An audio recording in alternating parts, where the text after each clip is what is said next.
ఇగో ఇది మనకు నేను మొన్నటి నుంచి మొత్తుకుంటున్న ముచ్చట ఏదన్నా ఉన్నదంటే ఇదే 6,71,000 కోట్ల రూపాయలు కేసీఆర్ మన మీద అప్పు మోపిపోతే మళ్ళా రేవంత్ రెడ్డి ఆల్రెడీ 38,000 కోట్ల రూపాయలు అప్పు చేసేసాడు ఈ 28 నెలల్లో.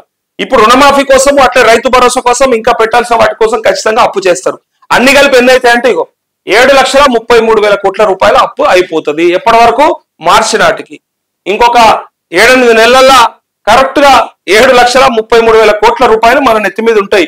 నీ నెత్తి మీద, నా నెత్తి మీద, లైవ్ చూస్తున్న వాళ్ళ నెత్తి మీద, అందరి నెత్తి మీద కలిపి ఇగో 7,33,000 కోట్ల రూపాయల అప్పు ఉంటది.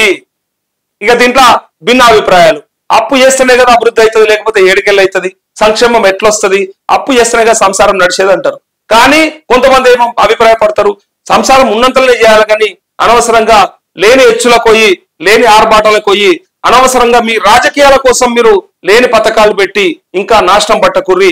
ఎంతుందో గంతే చేసుకోవాలి. మనకు ఆదాయం తక్కువ వచ్చేది ఉంటే బస్సులో తిరగాలి, ఆటోలలో పోవాలి. ఆదాయం ఎక్కువ వచ్చేటట్టయితేనే కారు కొనుక్కోవాలి, బండి కొనుక్కోవాలి.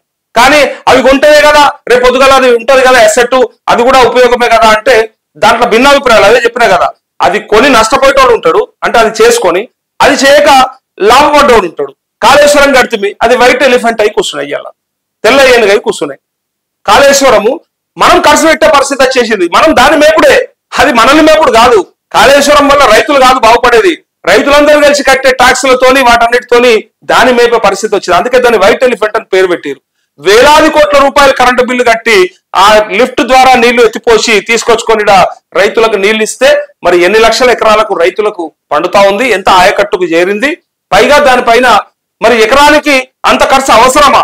10 ఎకరాలు లెక్క తీస్తే అదే పెద్ద వైట్ ఎలిఫెంట్ అని చెప్పారు.